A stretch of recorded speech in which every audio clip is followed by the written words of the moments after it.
just kind of gonna let it go. I had my tea. My cats are playing with each other. They're running around like little maniacs, animaniacs.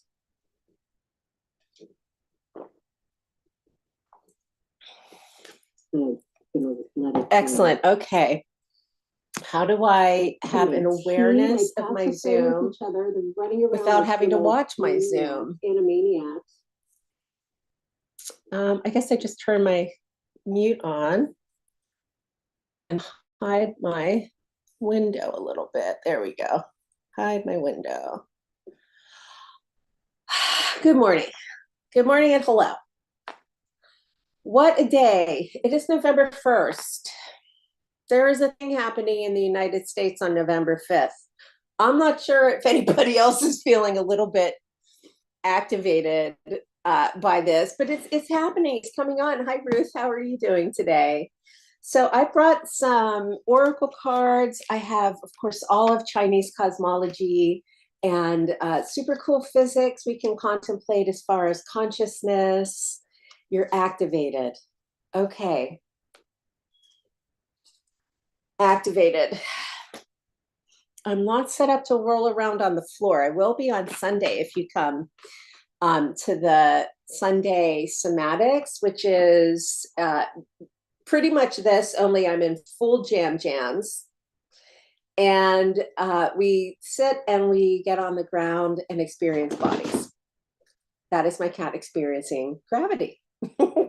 So activated, to feel activated. I'm not sure how you're feeling that in your body. When I'm noticing that in my body, I have my own awarenesses. Do you notice that when you feel activated, are you like catching up with yourself, or is it more like, sometimes I forget that I'm even breathing.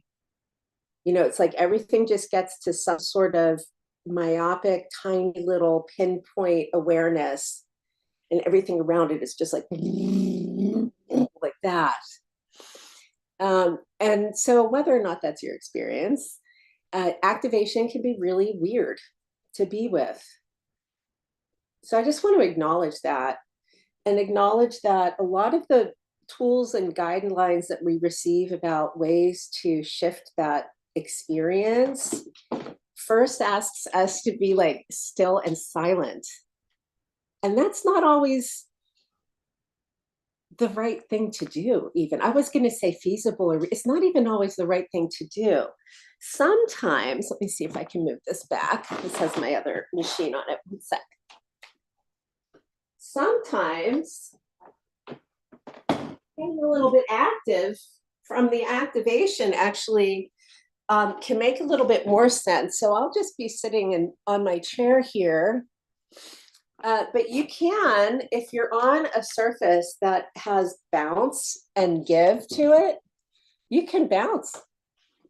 You can just start to move. My brother was a big bouncer. I was a big shaker. I was a big rocker and roller. And this is a way to remember that there's a surface under you for the experience that you're having. I'm folding up like a pretzel. You don't have to. But just to get on to something. So I call this sense of bum. I might have to move this chair, Alyssa, to show you what I'd like to share with you. Hold on, let's see if I can do this. I would love to tell y'all that my apartment is just so perfectly perfect right now. The truth is, it looks like I'm a working artist and that I live here. We're in my little settee zone in my bedroom, okay?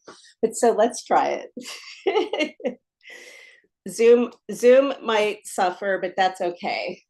I find TikTok to be a little bit more mobile anyway. So there. So you're a little bit behind my Zoom. Zoom's probably just going to be looking at my, what's Zoom looking at now? Let's see. Okay. So I'm standing. I can stand. You might not have stand in your body, but let's pretend like you do just for today.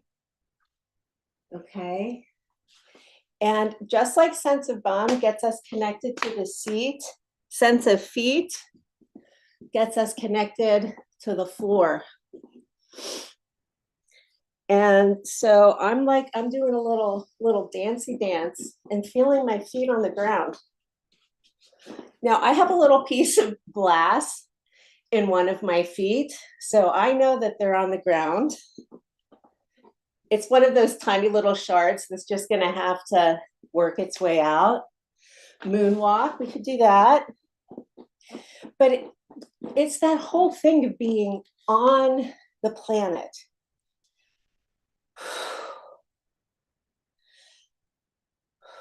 Because that whole sense of drowning or being like torn in a storm, there's no ground. There's no ground. Grounding, yeah, to feel the ground. So from an electric perspective, oh, cool, Zoom is getting to look at my bed. From an electric perspective, it would be like a grounding wire that keeps the electricity from shocking us. From a human level, it's remembering that we are earthy creatures. We are creatures from the earth.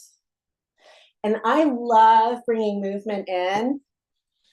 I'm like a fancy pants dancer by trade, but that's not how I move now. I just want to remember I have a body, you know? So the activating for me often also shows up as shaking.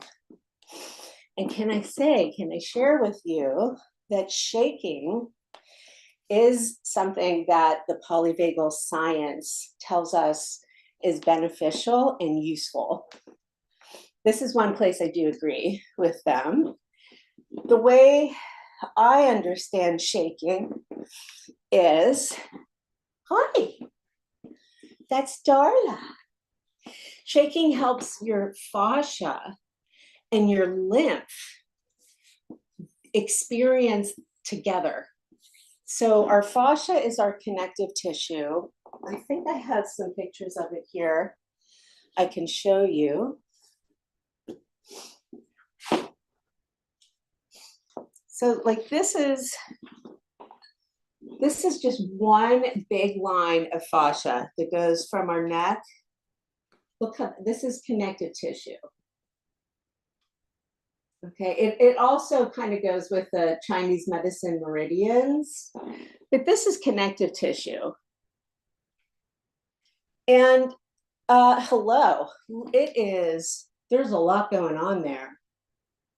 If you've ever prepared meat for dinner and then there's like silver skin on the steak that you need to cut off, or even the inside of eggs underneath the shell in an egg, all of that you can contemplate as fascia. I just worked up my heart rate, my damaged heart. Hold on one sec. So we can start to tap into or just remind our body that that connective tissue in it also has fluidity. And the fluidity is part of how we get our form. So when we're activated and the pain pathways and the neural pathways and everything that's going and all of the information that is coming in through our sensory motor cortex, going through the body, coming out our mouth or eyes or ears or whatever, you can contemplate your fascia as like the inner netting, the inner webbing, and even the inner matrix of the felt sense that we have. Felt sense like the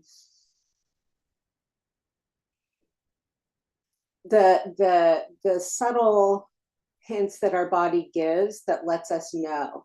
And when we're activated or collapsed, we can't necessarily interpret those subtleties because there's too much noise elsewhere. So shaking is a really nice thing to do. Shaking in the hands, especially, like this can start to get the energy moving in the tissues and also our meridian channels of the heart and lungs. And our heart and lungs are the two organs that are the most easy to measure when we're having a stress response or a trauma response or a relaxation response. She seems to think she can just be anywhere today. That is not true for me.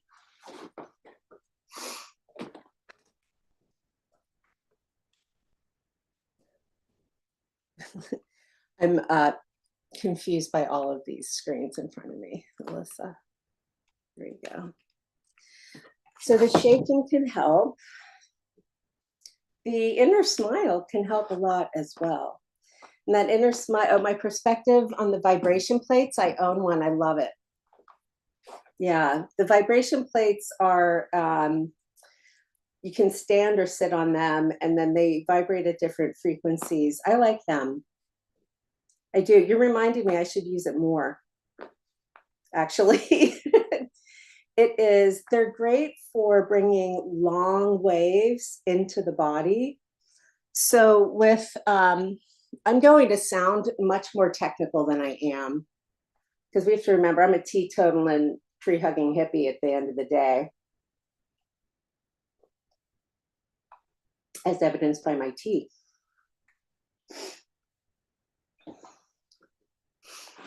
The long waves. So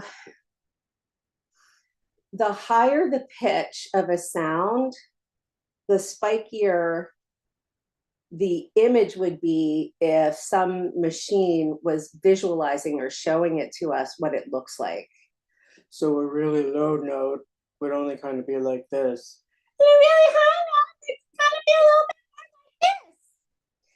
And those pitches, those frequencies, are what a lot of folks are assigning to and making true for different emotional states or different organs, where we hear things like 347 hertz is great for your heart. I don't know if that's true. Okay, I've never asked my heart that.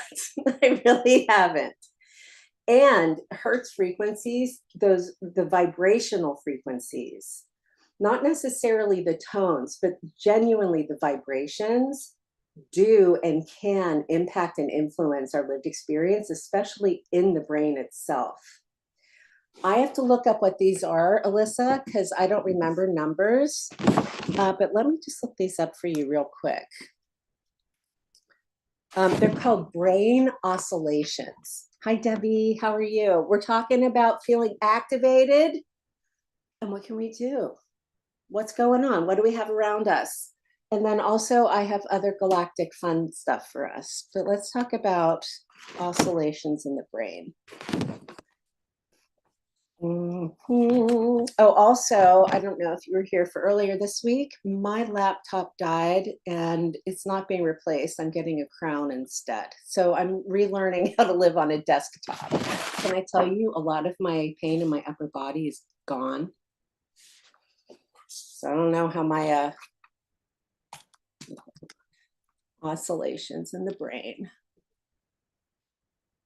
Quantum brain plasma. Is this? No, that's not mine. I'm just looking for my quantum brain information.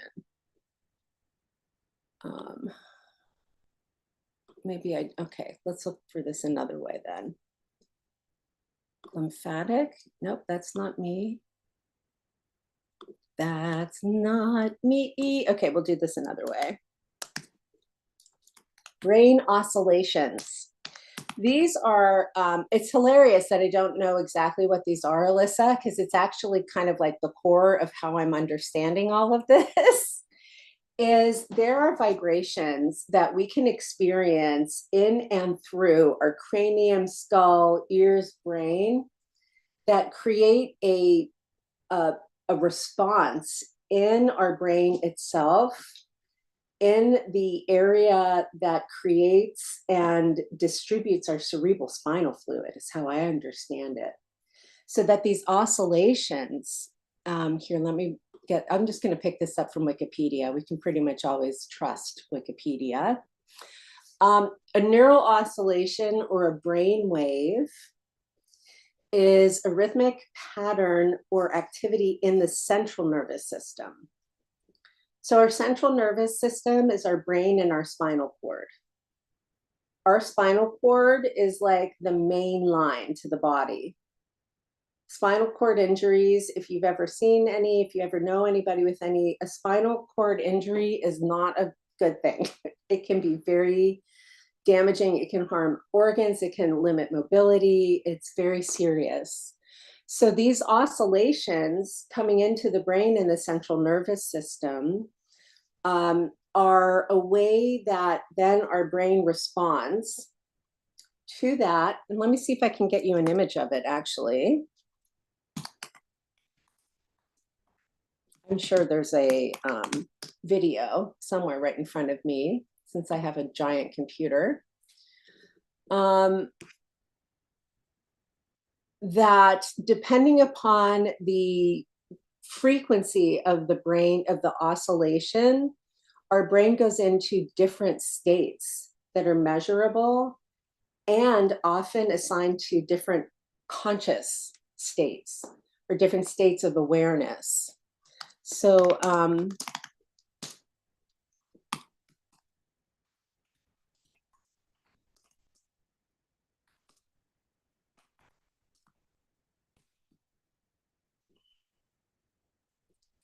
we go. Cognitive correlations of brain oscillations. This is what I needed. So a theta wave is only 4 to 8 hertz. Hertz is per second, I believe, but it's a very low, can't even really hear it. 4 to 8 hertz, that really, really low, long. Theta is the experience of deep meditation.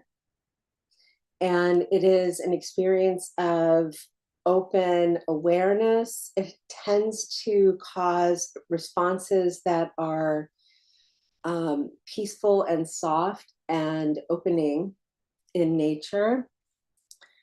There are other ways that have been looked at as far as they relate to our experience of memory. As an example, I'm looking at a paper right now. Let me see what I can see in this. So gamma, do you remember Bruce, was it Bruce Wayne? No, who was the Bruce Banner who became the Incredible Hulk? He got hit with gamma rays. Well, gamma wave, WAVE, is between 30 and 80 hertz, whatever that it sounds like, but that is closer to the frequency of the Earth. So gamma oscillations have been attached to or studied with nonverbal and verbal cognitive tasks. I can't imagine a Bruce Wayne Hulk. I'm glad it's not that. They're measured with EEG. So these are just electromagnetic frequencies that are measured. I just wrote about this. I wonder if I wrote about, I don't think I wrote about these oscillations in that white paper, which might be why I'm not having a strong memory. I also need to stop forcing myself to know every question you ask me the moment you ask me, because who knows that much? Not me. Hold on one second. So this white paper I wrote is about the electromagnetic spectrum, and these oscillations and brainwaves are a part of that experience that we have. But I think I actually kept it to light, not to vibration. So we have these different oscillations. So you can listen to these sounds, and sometimes if you listen to these frequencies, the brain will respond in kind. There's a woman on TikTok who is doing CMY tones. They are way too much for me. Way too much for me. But they might work for you or others. And they're like kind of pure, like they really sound like that to me. And it's too much. It's just it gets my body into the part where I can hear electricity. So for things like brain state, brain waves, different kinds of meditational states and frequencies, I am surprised that these words come out of my mouth. Truly, Alyssa, transcendental meditation. And the reason I'm surprised it comes out of my mouth is I'm very not a fan of anything culty. And transcendental meditation historically does lead to one guy who knows all the answers, the Maharishi Mahesh Yogi. My understanding and knowing of transcendental meditation has been very like, I'm just around there for a long time, for years and years. And after I finished my cancer treatment and identified that I had that 2-year memory gap, I started doing transcendental meditation. Have I been meditating the last couple of weeks? No. Thank you for reminding me. And all transcendental meditation is you receive, it's called a mantra. I'm not going to tell you mine, but maybe my mantra is something like Bube, Bube. It's not, but if it was Bube, when you're meditating, you just silently say that to yourself. But the cool thing about transcendental meditation is you're not obligated to stay with that. Like if the mind wanders, if you start moving, my transcendental meditation, I'm rolling around on the chairs. I'm like really working into my body. But what that mantra does in transcendental meditation specifically is profound. And to my awareness, Alyssa, it is possible to become attuned and to learn this for free. So when I did my training, I was earning income and honest about it. But if I wasn't earning income, I would have been able to go, like right now, I would be able to do it for free because because of where my financial situation is. And it's lovely. It's truly lovely. Transcendental Meditation, tm.org, I think. And to do it with somebody who is qualified and has been given the keys to hand it over. It's called lineage. This is one of the ways that yoga and other traditions get transferred from one person to another, as far as like the practices go and how we can be engaging with everything in a way that's really safe and moving towards the purpose of the practice, which is to experience less suffering. That's not bad. I wouldn't mind experiencing less suffering, you know? I mean, any day. But I want to be honest, like sometimes if I'm really activated, sitting and meditating, just dropping is not feasible for my body. Sometimes if I'm really activated and I'm feeling terrible and everything, I just need to like tear some paper, stomp on something, scream into a pillow, punch a pillow. I am fully in favor of wrathful expulsion of charge to discharge. Fully in favor. Wrathful, by the way, is not the same as angry. And also, it's not the same when I'm using it. It's not like a wrathful God. It is like Buddhist wrath, which is the kind of wrath that helps doctors do their job, you know, and the kind of wrath that parents bring into parenting to make sure that their children are safe. You're not going to gentle parent your child out of the way of a bus. You're going to pull them out of the way of the bus, right? So wrath can be a really empowering experience. And one of the ways we can tap into that, hi, Nastrom, is through our liver. So let's do that. Let's do some liver stuff. This is my tea, in case anybody's wondering.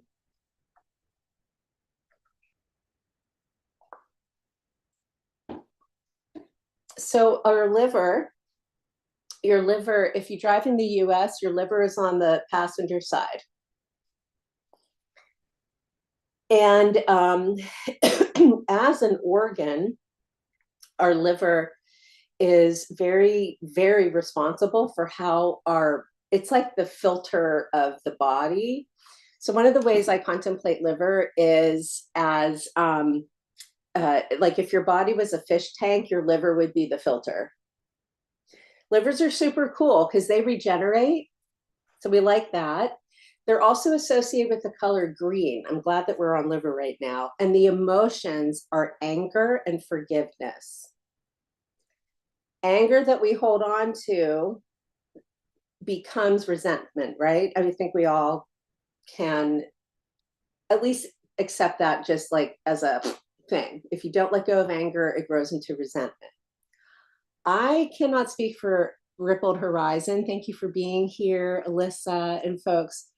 Sometimes I have resentment and hostility, and I'm not really sure why or where it's coming from. Sometimes, maybe Ripple, do you agree? Since you're, sometimes I just, and this is very much like the experience of a trigger when people tell us that we have triggers. Some of my triggers are my oncologist calls me out of the blue and I'm fucked up for a week. That is like medical trauma. But like an anger trigger or a resentful trigger, that when that comes up, it feels much more for me, I don't want to say anything for anybody else. It feels almost insidious. Like when I was younger, that would be the part where I would be like, oh, I'm just going to keep that right here and I can use it in a fight later, you know? Or it's very easy just to never forgive anybody because they have done la la and you know, and they're just but then I like keep it, you know, I hold it.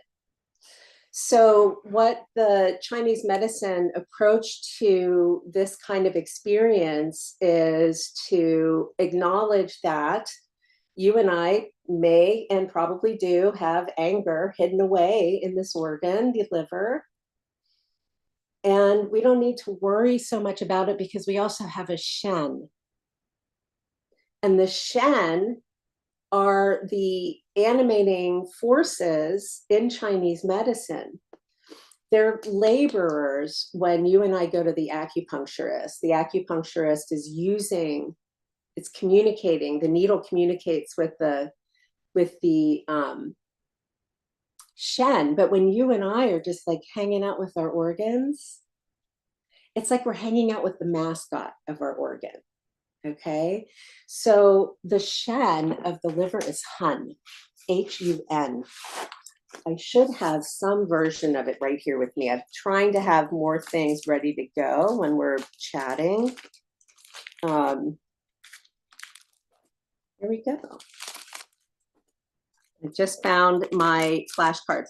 So a lot of these that I'm showing you right now are in your materials that you get for free when you either join my Substack or just go to the Stan Store and download the free materials. And I will confess, the worst thing I have done since then is invite you to a free somatics class. So you're not going to get 27 upsells from me. So the Hun in the liver. Oh, this is perfect.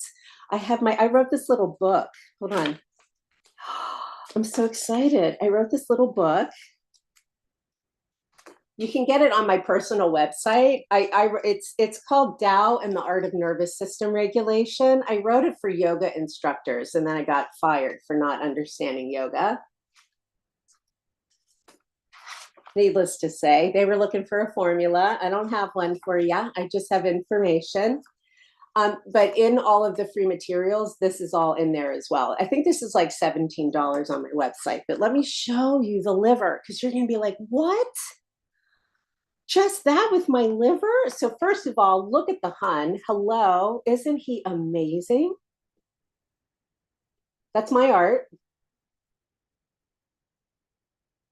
So the liver is our experience of it is directly connected in my Lo Shu readings here, which you don't have to buy, but just if you look at that turtle up there, it's directly connected to that whole left side of the turtle.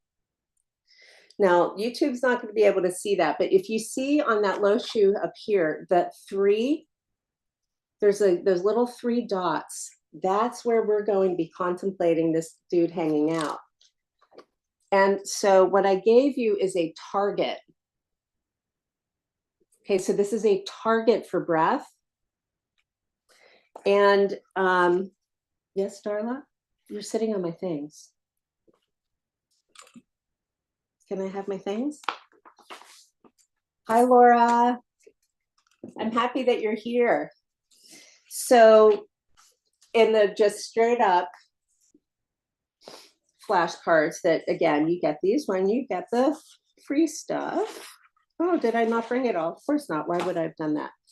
So you're going to smile to your liver, smile to this area of your torso, or you could smile to the turtle. And then the emotions associated with the liver are anger and forgiveness, because we're talking about resentment if I've taken us so far off course. So you just take a moment. And then the inhale is going to be forgiveness, and the exhale is going to be anger with a shush sound. And the forgiveness and anger can be general, they don't need to be specific. So you just breathe in whatever forgiveness is today and let go of anger with that shush. Shh.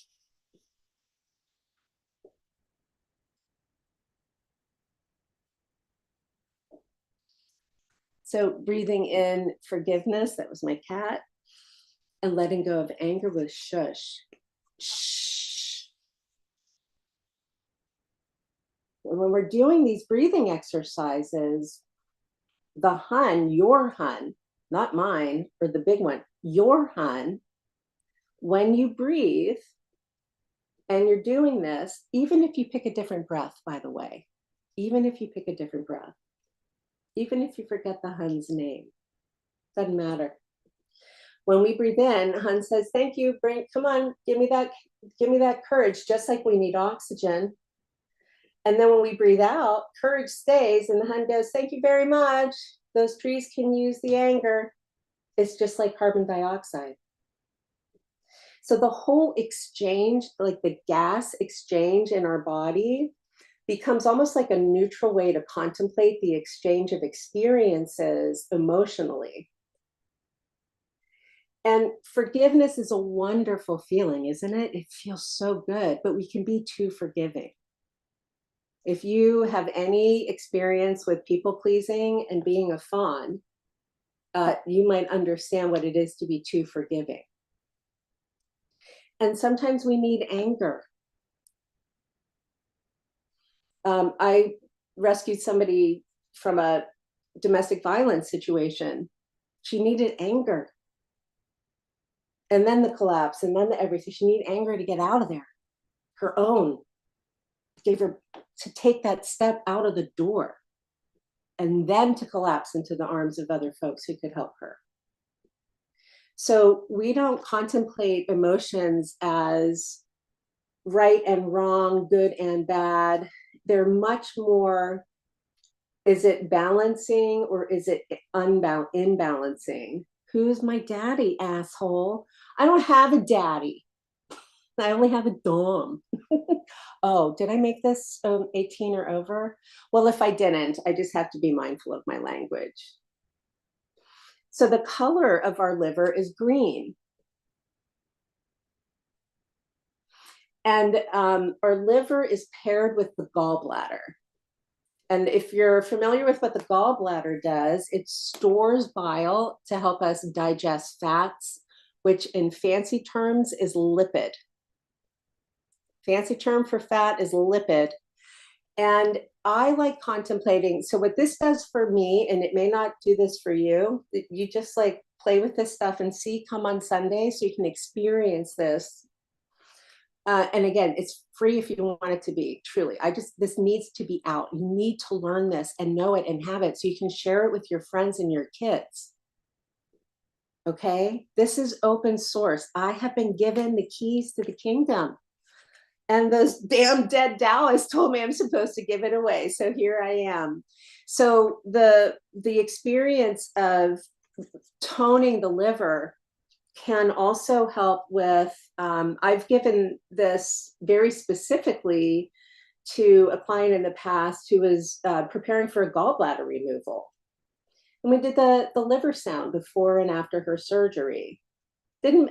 I'm not making any claim about it made her surgery easier, but I'll tell you what, it made her experience of moving through it. She felt like she had a little bit more agency in it. And this is a human with fetal alcohol syndrome who doesn't have full faculty cognitively. So rationalities and doing kinds, it doesn't always work with all kinds of, with every cognitive state. But to say, hey, here's where it is. We're going to breathe in, forgive, and breathe out anger. Shh. Gave her something to do.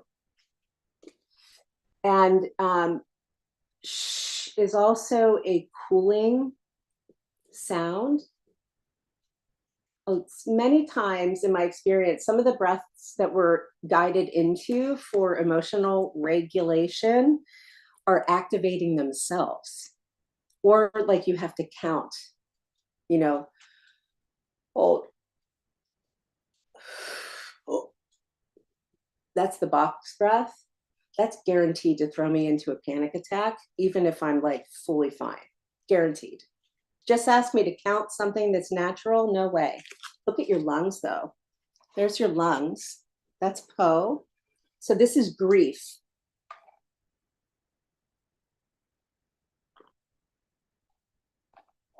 Po is the visionary soul. Doesn't he look sad? I made him for you and me. Look at him, though. He's very sweet, okay? He's a little sad. The balancing emotional experience for grief is courage in this system. It's not happiness or being resolved, it's courage.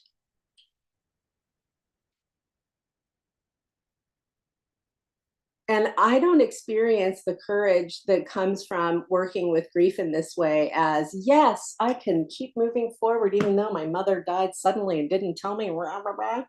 Grief and courage. I experience it very much as it just makes it easier to breathe. It just makes it easier to breathe. So let me show you this, and then I'll show you why I think this breath in particular is a really wonderful one. It's also the first one in the healing sounds. So I gave you a target. All your materials, when you get there's all kinds of galactic complex weirdness, and then I'm very practical as well because I'm not an asshole, okay? So whichever way you're going to be best served by me, I'm genuinely attempting to put information in front of you already in that form. So the sound for the lungs is S, like a snake.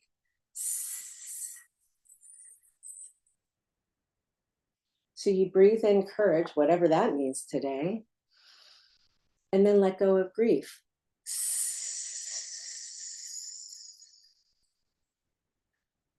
Breathe in courage, and grief goes out. S. These are typically taught to be done completely silently.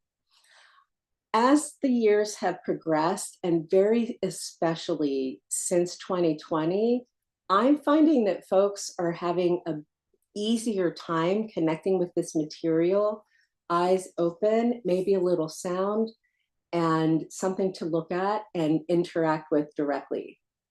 So that we can start to have this kind of like somatic experience where we're on a surface in an environment. And as we're connecting to the insides of us, we stay in our environment. if you experience hypervigilance in particular, or just have trauma that you're like, your body has, it can be a lot to ask to go eyes closed and completely, and this can be a lot. This can be a lot. And if it's a lot, I think sometimes that's too much to ask. I don't think it's fair or right to obligate people in order to experience mindfulness and somatics. I don't think it's right to obligate people into silence and stillness and eyes closed if starting there makes the experience worse. It just doesn't make sense. But let me show you how this shows up in your lungs, because now I'm going to get out the bean. We're going to have a galactic conversation. Thank you for sharing the live. I really appreciate it. The bean is my term for this chart from Chinese medicine. It's called the Nijing 2.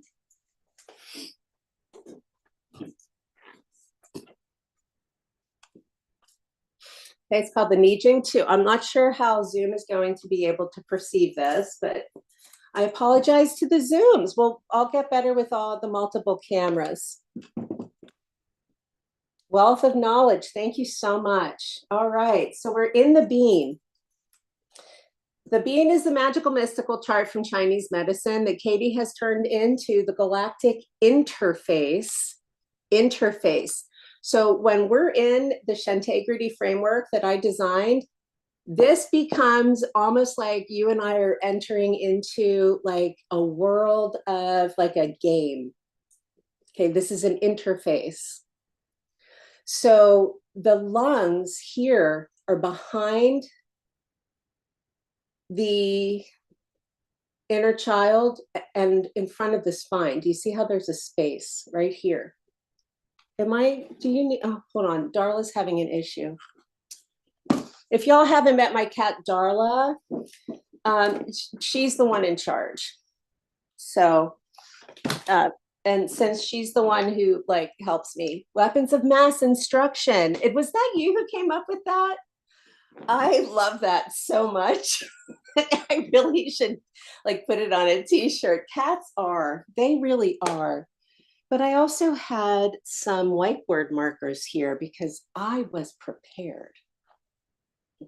I said was. Okay. Well, thankfully, I know where they are. I will be right back.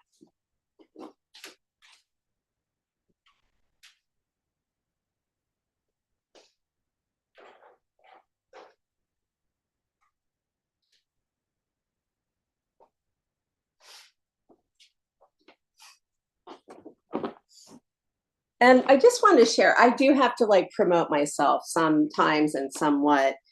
The readings and everything, they're all based on this. So the readings came last, just so you know. Okay, the readings, this all came first. This was for, this has been keeping me alive. All right, so here we are with the bean. The inner landscape. Okay. Thank you so much. So here's where your lungs are. Okay, they're in this space between your pericardium, your heart, and your spine. This is space. This, I believe, very specifically, this space here, hold on, I just had to do a little Darla wrangling. This is one of the places where we have an experience of inherent. Inherent is not a word that we use, and we really, really need to start using it. Inherent is the quality of a something, the quality, not the measurement, not the name, not the whatever, the quality. What is the inherent quality of? And so, like with the lungs we were just discussing, the inherent quality of the lungs emotionally is the paired experience of grief and courage. The inherent quality of our gut is like a marsh or a bog. the inherent quality. And when we go for inherent, there's a lot more room, especially if I'm contemplating what's inherent about you, or you're contemplating what's inherent about you. So the lungs back here, when we do our S, S, S, S, S, okay, that's giving us an experience of expansion here, inside. So a lot of times we experience breathing both as like an up and down thing, but also only as an in and out. This is now starting to get into, this is going to give you a more curly Q experience, a more infinite experience, a more buoyant experience. And it is so super important for us to be in touch with this here, this space, because this is the space that collapses when we are, sorry, that's my phone. This is what is collapsed when we receive CPR or are put on intubation and life support. And the attunement of doctor now is towards intubation and life support. So in a very weird way, medical doctors in the West have forgotten that there is an inherent quality to human that is space.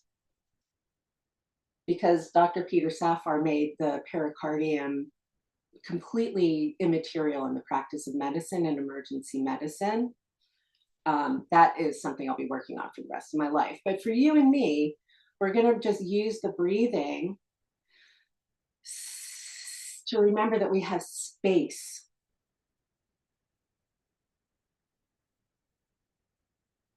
The other sound we did so far was for the lungs, or for the liver, which I was speaking to as wood. And so you could even contemplate liver here, because you see how that's kind of like it's a little, I don't know, mangrove trees or something. There's no like named liver in this chart. The liver is actually identified as a dragon, I think, in this chart. It's not even identified as the Hun, which is the spirit of the liver in the Tantra. This is super duper relevant and important. Hold on 1 second. Okay, my medicine's ready. Turn on Do Not Disturb. Lordy B. Okay. I was distracted by my phone. So the spirits of the organs that we work with in the emotional alchemy that I've shared. Oh, you have connections with dragons. They're everywhere, just about everywhere. It's really amazing. And then well, I guess we could just stay in here. This is a fun place to be. I really do want to show you how your emotions and organs, though, you can connect with them directly. So we have this as your whole, like, think of this like a very artistic and highly, highly, highly symbolic. This is a secret map. This is a map of all of the secrets of Chinese alchemy, mysticism, and medicine. I'm taking us into certain areas of it. Thank you so much, Charlotte. But this is like the secret map, okay? We were discussing feeling activated earlier, and how activating this week is, at least very much here in the US. We just had all that flooding in Spain. I have 2 friends I haven't heard from yet. Nobody has.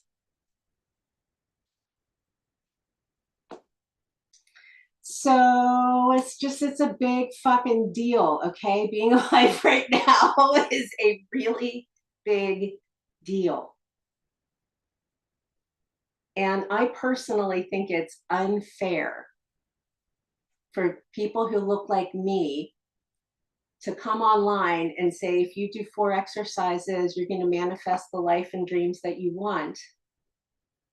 If there isn't also an acknowledgement of suffering in the world, not even you and me personally, but if we're not acknowledging that on some level, this is my job.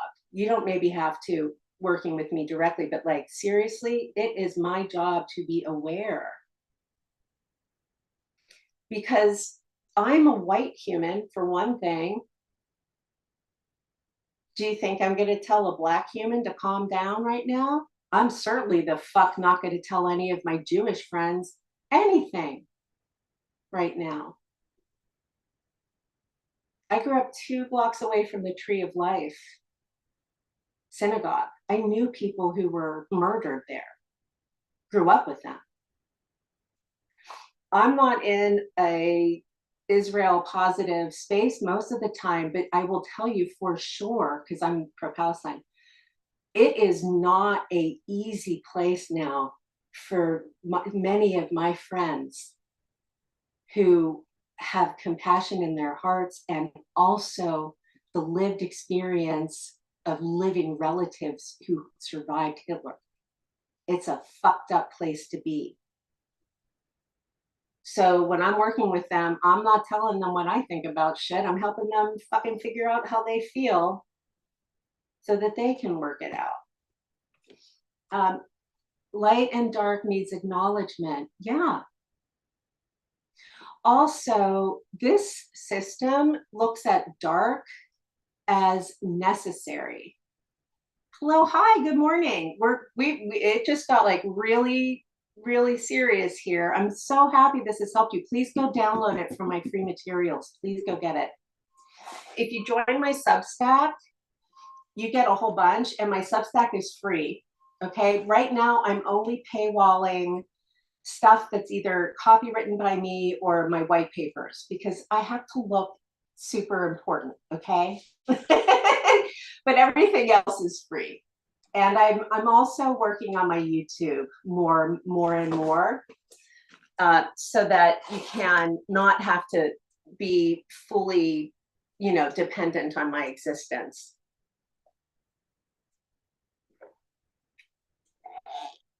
So what this chart is, legend, thank you. I'm very excited. I need to take a moment and share some happiness with you. A lot of what I'm doing is based on theoretical physics that people don't think I understand because I don't have a PhD in physics. I'm like, fuck that, whatever.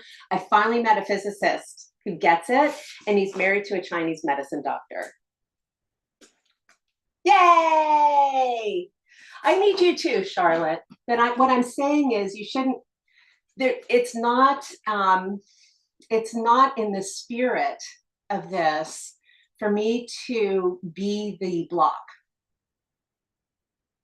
It would not be right for me to now become an obstacle to you for your ability for, like, I need to provide access is basically the messaging I got, and he's a dead llama, okay? So if a llama from Tibet, who I knew and I was friends with, informs me that I'm to give this away, I'm giving it away. I'll read you something that he wrote and gave me soon. It's so beautiful. So this gets translated as the inner warp. Inner warp. And that is warp, like warp and weft when folks are weaving. The inner warp, like when you're weaving. And, but also the inner warp, like our fascia, and very particularly right now, I'm contemplating it like, do you know how if you take a pair of scissors and you take the one blade of the scissors on a ribbon and you go like that and it gets really, it curly cues and goes, that is one way to contemplate fascia. Not that you're doing the edge of the blade to it, but that fascia is very flat, and it can also like curl and weave and bend, and like a fray, yeah.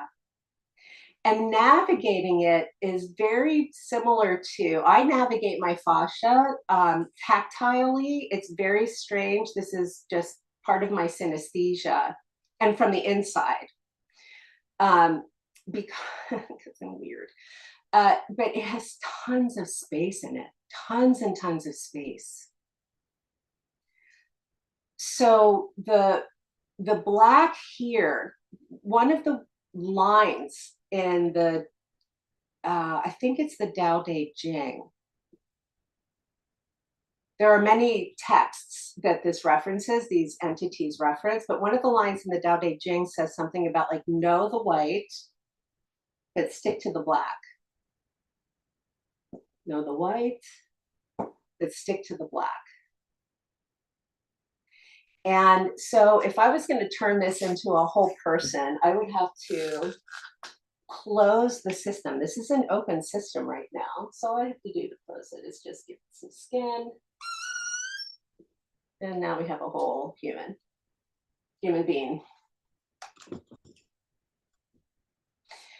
So know the white, skip to the black, or keep to the black. And then the point of invasion with medicine, like if I was going to do invasive Chinese medicine, or we were doing alchemy together and my alchemy was to go to you, that becomes invasive in this alchemy the minute it touches your skin,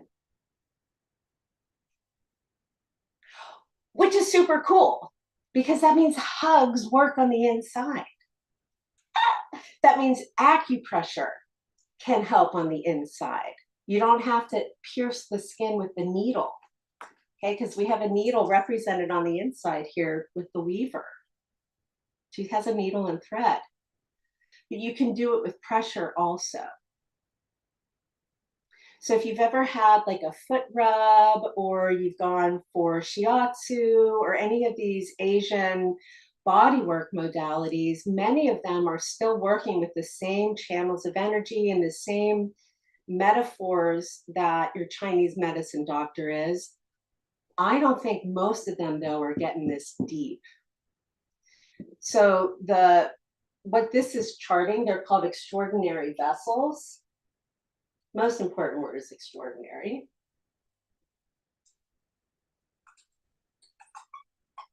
Extraordinary in Chinese alchemy is neither yin nor yang. Cannot be just placed as a yin or yang thing in the body. So we have 6 extraordinary organs. Our gallbladder, which I've mentioned before, is paired with the liver, and that's how we experience anger and forgiveness. Our bones themselves, that's the structure. That's like the pipes and the everything in our body, the bones. Our brain is contemplated as an extraordinary organ, and it's called the Sea of Marrow. The Sea of Marrow, it's where bone marrow comes from. Wow, grief is lungs. Our vessels, blood vessels, gallbladder and uterus. The uterus is contemplated extraordinary. Only half the population has uterus. What are we going to do with the other half of the population? They don't have extraordinary. Well, if you're China, you're not going to be an asshole about it. Thank you, right? You're not going to be an asshole. So instead of being an asshole, this internal alchemy, in part, can I tell y'all, she yesterday was running and hurling. I have never seen projectile vomiting. It was amazing, wasn't it? Yeah, all over the couch, all over the bed, all over the floor. The poor baby, it was all down her. I don't know what she ate. She's all better now. Yeah. Huh. Yeah. The poor baby.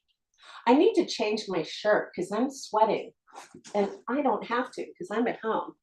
So give me a moment.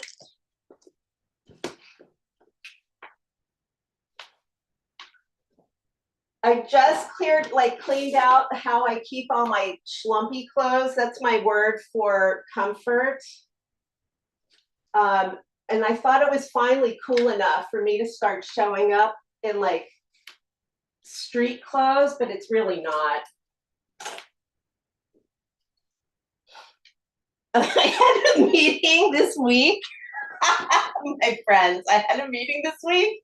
Now I come to you, act like obviously I'm brilliant. I didn't have pants on.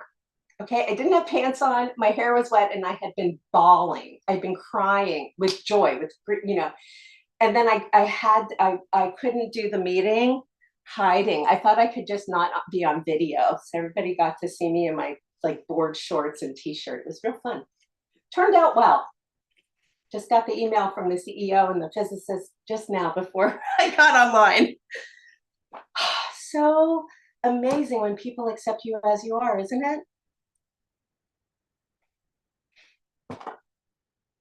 Like, seriously, so much of our lives are dictated by like being socially appropriate in ways that are not relevant. I'm in my own goddamn home. It's a mess because I'm a working artist and I haven't had it clean. They're not coming till next week. I'm doing readings. I'm building something. I'm writing white papers. This guy doesn't care if it's picked up. He wants to know what I'm working on. Anyway, back to this extraordinary. So the concept of extraordinary is so critical to Taoist alchemy and very much the experience of like not hurting so much in our bodies. But let's do another regular organ before we go extraordinary. And look in I call this the bathroom book. I may redo this as a hardbound. It's beautiful. It has a lot of my original art and then the definitions that go with the primary philosophical and esoteric concepts of this. And then also very practical, straightforward things you can do. Here's the kidneys. Look at her. She's very concerned. She's got a lot to do. This is Xi. Kidneys are where we experience fight, flight, fear, and fawn. They're in your back. It's available on my website, kayteezee.com. KAYTEEZEE.com. Rockies, the puppies. So the practice is you smile towards the target and then you do the breath. It's real simple.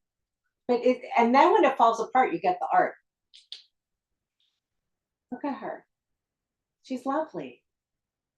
So Xi, the kidneys, they're assigned to the experience of will. This is not willpower like we get here with the like, no. This is will. Like you're a fucking whole ass human and I shouldn't fuck with your shit. Will. This is will, like you deserve to have an experience of growth even if you're in pain and suffering and broken. The sound is chu. It's a wonderful, calm, cooling sound.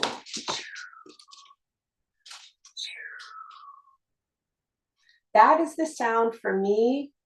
Anything I do, especially when I knock things into my feet, because I have such neuropathy in my feet that just like dropping a tiny thing on my foot will cause a huge spike in pain.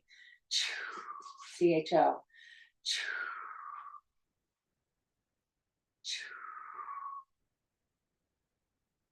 What it's doing on the inside, if you're checking this out, is right here is our gate of life. This is where the kidneys are illustrated in this chart.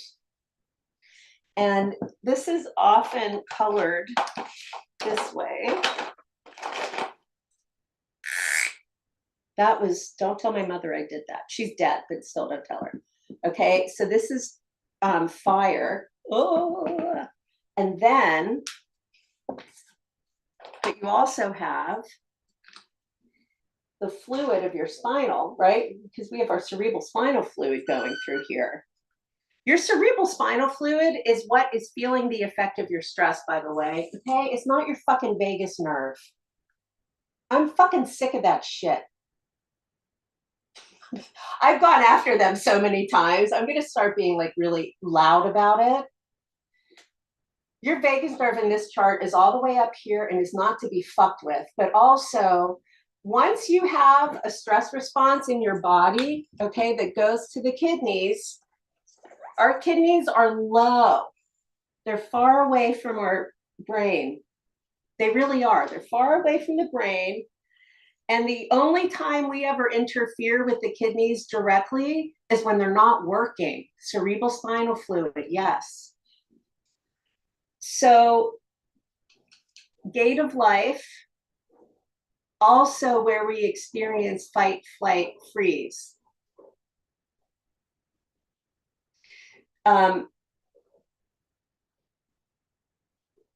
Yeah, so let's just like contemplate that.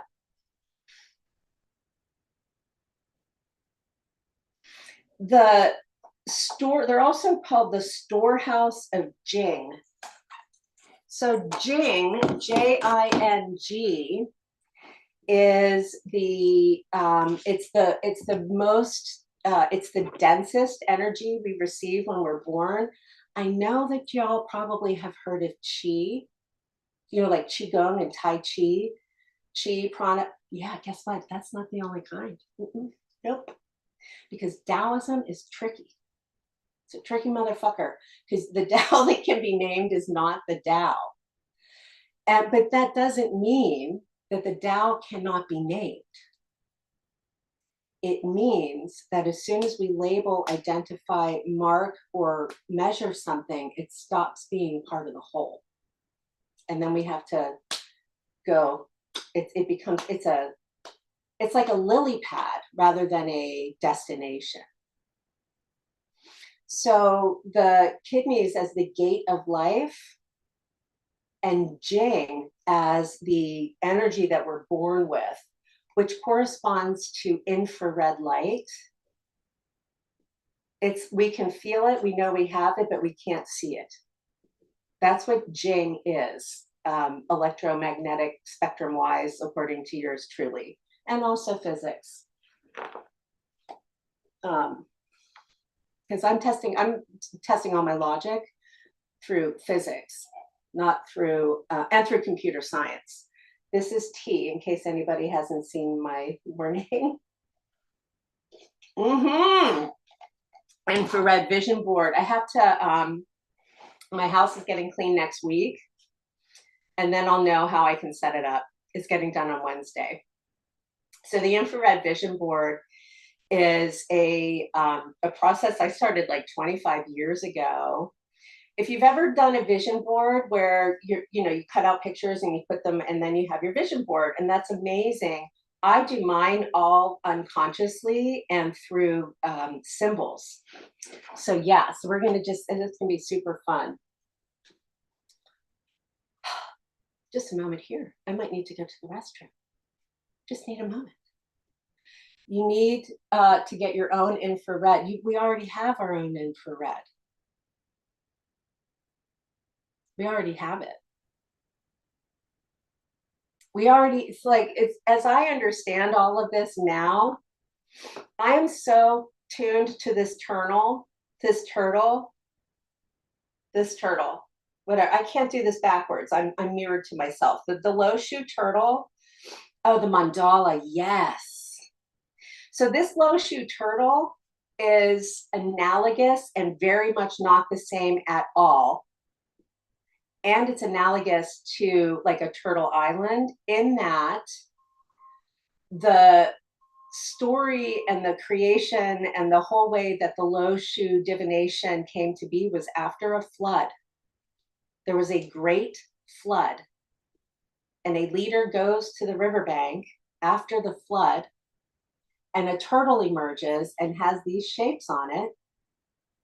And then we get all of everything. And look at it's based on the back of a turtle. And so then I go, well, how do turtles experience the world?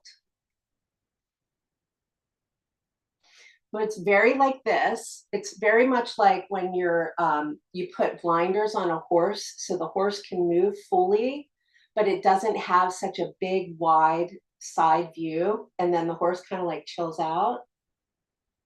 Turtles are also kind of aquatic and kind of not, right? Like the eggs are born in the water, but they come out of the water. And then what about the turtles that live in the ocean? And what about tortoises? Turtle is such a cool animal to do this with, because turtles can, from a alchemical perspective, I can turn them into so many things. They're unique. Oh, share a little bit about how they're unique. It's been a long time since I've thought evolutionary biology, but this is very clearly evolutionary biology. And the invitation is for us to have all the awareness that we have and to understand that it's like Dorothy in the Wizard of Oz, right? Like, but what's here? What's going on here? And I think it also speaks to habitat in a way, in that, like in this chart, turtles would exist here, right? Because implies water. You remember the map of animals, and turtles don't fit anywhere. Should we take a look at it? It's been a long time for me too. Biology was my favorite, by the way. Kingdom, phylum, class, order, family, genus, species. I used to know all three kingdoms down to order. Kingdom, phylum, class, order. And then the animal kingdom, family, genus, species. It's not that much to learn. Like once you know the Latin, I loved it so much. I'm a categorizing autistic, in case you haven't figured it out. It's one way to be a map autistic. But here's where the turtle would be, in here. It's the only place a turtle could exist, right? Like, this is marshland, this is farming. Okay, well, I'm not going to have a turtle there. This is who the fuck knows, man. These are like entities. This is yin and yang, by the way, illustrated as fraternal twins. But this is where the turtle would be.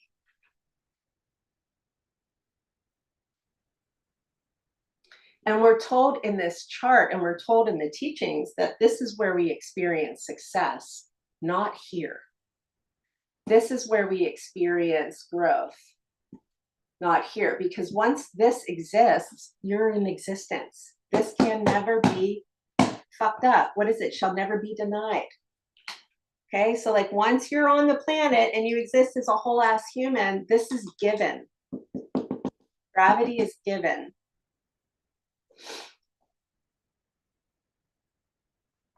I don't even know how I got on that. Probably I was very excited about what you said. But the emotional aspects, is it a gift? It's a gift, maybe.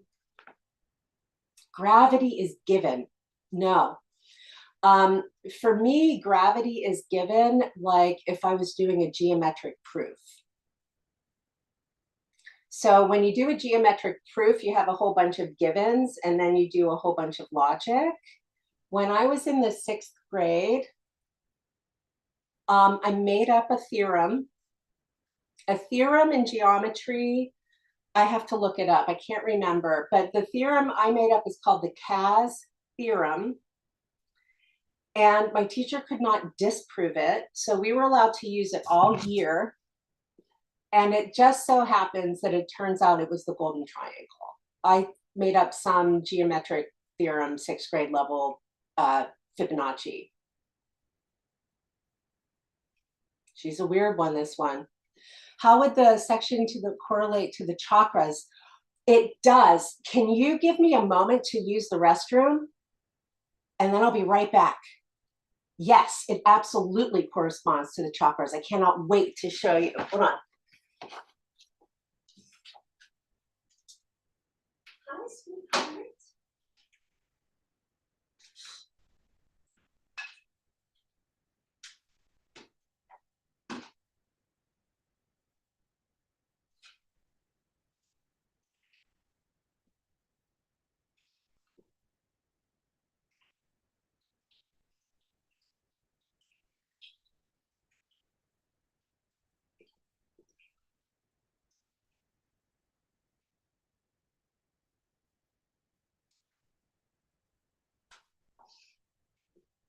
Hi.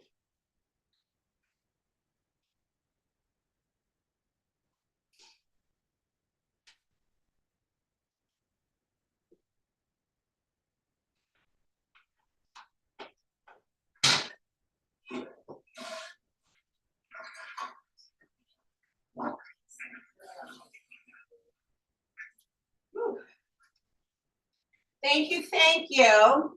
Appreciate it. Chakras, the chakras. Woo! Okay, here we go. Yes, it absolutely corresponds to the chakras, and I'm going to show you how I understand it. Other people might understand it differently. The first big thing I understand is that these are different energy systems. So the energy system from India, which is the chakra system, states that we have 7 energy centers in our body. One starts at our perineum, one is at our crown, and then there's 5 in between. And they have been charted to the visible light spectrum. I don't know that I have all the colors of the rainbow here, so we might just have to do it with like blue or something. Let's see if I have a nice blue to contemplate. So on you and me, we would contemplate the chakras, perineum, belly button, xiphoid process, heart, throat, third eye, top of the head. And in here, that would be here, here, here, here, here, here, and here. It's very convenient. It goes right through. You see that? But that's not how this chart understands chakras. So the chakras in this chart would be contemplated in this realm. In this realm. Where here is infrared, here is ultraviolet, and then here is the visible light spectrum. So, and I'm saying that because what this is charting is space and not action. And chakras chart action. They're assigned to our to glands, aren't they? It's been a long time since I've been with the chakra. I have tons of books here about them, and if I'm remembering accurately, they're associated with different glands, with different essential functions that our body does. Taoism in general, with the rise of Kundalini, which is what a chakra activation or how the chakras rise would be, Taoism sees that like really, really, really hot and warming. So in a chakra situation, you have your first one here and your 7th one here, and then Kundalini practitioners are bringing energy up. often through the central channel. We experience that in our spine, by the way.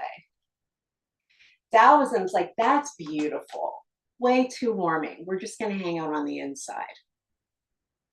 So from a practical perspective, and also from like just how and where one would practice most of the yoga that's shown and presented to the West today, it's all really going to just happen here. The central palace.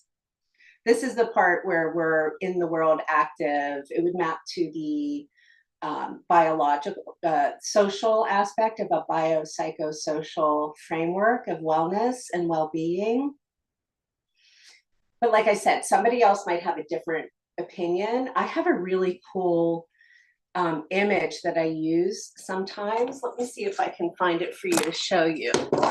You're going to have to be looking at my computer here, but I think this might make it easier for me to illustrate, because then I won't be explaining and describing, I'll be showing. One sec.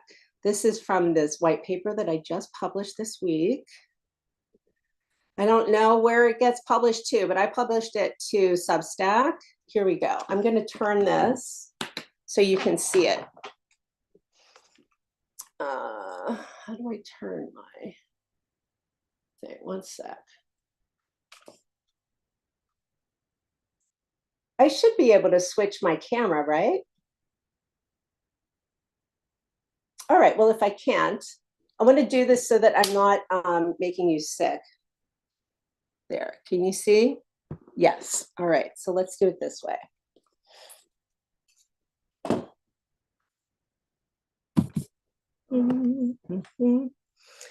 Cameras to cameras. I don't know what this does to the poor tech. But so this is oh, good, you can see it. Okay, so these are your chakras. And then here are the chakras shown as just a line, right? And then I have the I Ching too mirrored so that they're kind of looking at each other. I feel like they're friends, okay? China and India are friends. They're friendly. So here's the root. Here's the navel. Here's the whatever that one is. I can't remember. Here's your navel. Here's your heart. Here's your throat. This is the third eye, and this is the crown. I really love this image for how it is showing the directionality and also where this is coming from. This is such a wonderful chart. So this is showing us that these top two chakras, these are like brain land, right? So they would correspond to this area here in the I Ching too, the brain and the I Ching too. Also, I'm not able to see your words right now. I love this image as well. And it's all over my page, and I'm very happy to share it with you if you want a copy.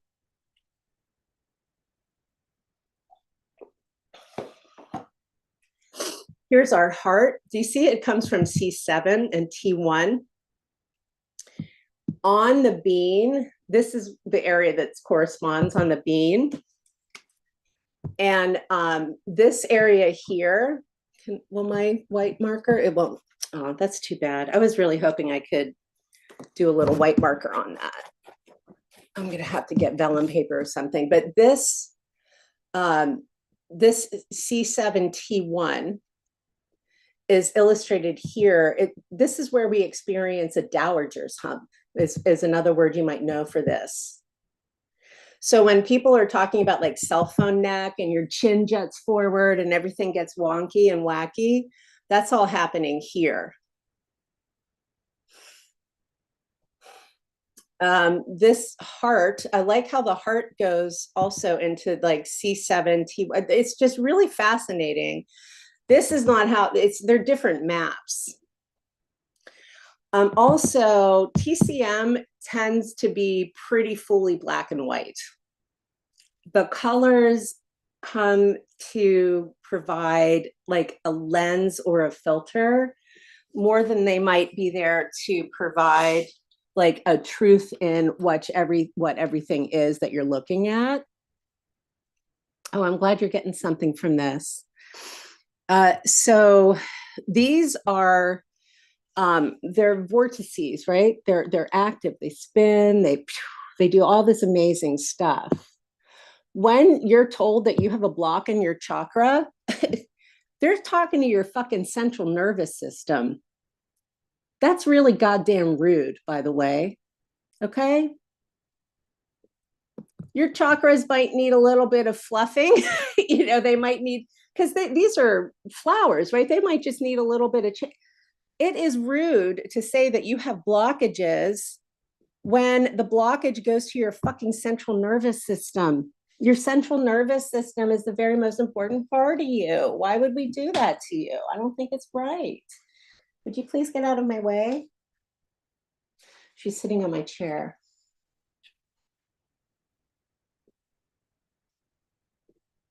I guess we're here for her. So the TCM colors start to show up in Chinese medicine once we bring the senses and the organs into it. But the thinking and the logic and the symbolism is pretty strictly black and white.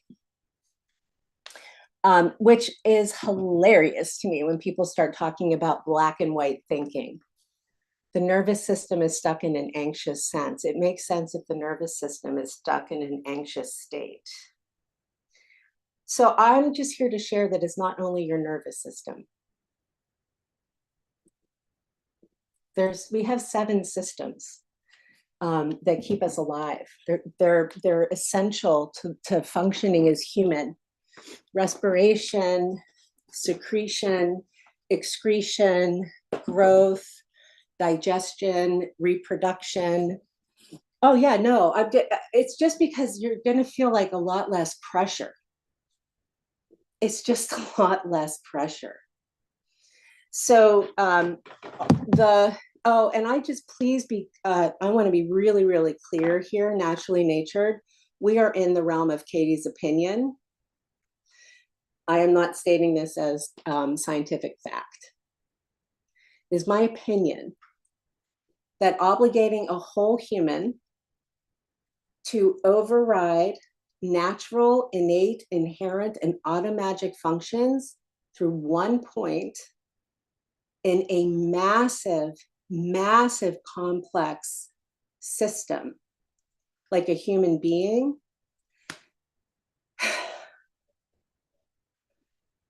then that truly, it means everything is hinging on one thing. That is not fair. Also, our nervous system responds and is responsive. So we are not the only cause, cure, or even context for experiencing flow in our body minds. And our nervous system is one aspect of that. It's been very, it has a lot on its shoulders right now with what we're being taught about health and safe and vitality and wellness and trauma. It's taken a lot on, and I feel like this is a way to give it a little bit more room and space. So yeah, nervous system is in a place, mind is in a place, body is in a place, heart is, all of that is true. And what do you do though? Right? Like Darla's puking all over the house yesterday, projectile vomiting. I had to wait until she was done vomiting. I wasn't about to say, stop, you're dysregulated. Or we do that with kids. Oh, is your kid dysregulated all the time? Do you need to regulate your kid? Like, whoa, whoa, whoa, whoa. Let's think about what we're saying with that word. Because regulation is also something that the government does. And now, culturally, regulation is something that occurs through laws, through written laws. And the regulation of your nervous system that's being discussed when folks are talking about nervous system regulation is the regulation of natural law, not the laws of man. And so I like looking at and for different language, because regulation, regulation, regulation, laws of man have completely overridden laws of nature at this point. I mean, if the laws of nature were important, we would all have access to healthcare in this country. We would all have food. So, yeah, so it just, for me, it starts to feel like a lot of burden to put on one aspect of a human.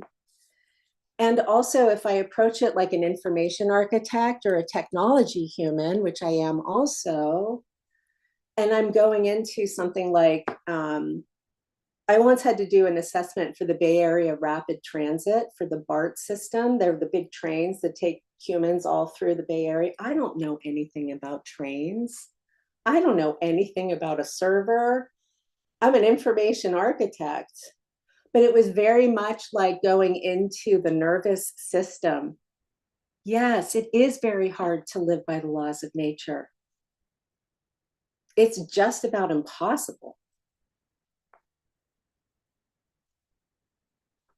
Oh, somebody said they love this. I'm so happy. But it's just about impossible. And I feel like this land back idea is an opportunity to start expanding how we understand. This meeting I was in this week, Naturally Natured, which I love your name. There was the physicist in the meeting was expressing some friction he's experienced with indigenous humans, bringing forward that he really needs to have decolonization in his model, and he's very resistant to that. And I was like, absolutely, it has to be in, has to, totally, to so much to the point, naturally natured, that if it becomes clear that I should not be bringing this forward, it goes to somebody else to bring it forward. Like, how can we solve for suffering if we don't also contemplate the cause, which at this point is the global slave trade? It's not even patriarchy anymore. It's the practice of how we moved humans all over the planet, compounded by that's also how we move objects. That's the same way we do logistics globally. It's horrendous. It's truly awful. I laugh because of how much I understand, not because it's funny. So I like Chinese medicine as a way to bridge these ideas, so that if it is nervous system regulation, then we can say, okay, what is nervous system regulation, the definition? And then Chinese medicine has these amazing entities called Shen, Shen, which then say, okay, but what does it feel like? What's the experience of it like? And the experience of a thing, often we can't label easily, we can't quantify easily. It is so personal and rooted in culture and history that I think if we're not contemplating that, it really makes it difficult to operate through any kind of trauma-informed lens or virtue or ethos.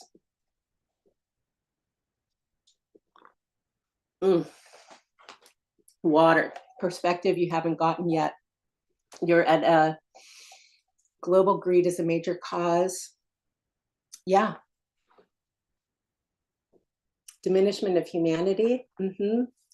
And I just want you to know, there are people having conversations that are planetary. Most of the conversations that I hear, though, are folks really just wanting their own little fucking whatever to be working, especially if they look like me.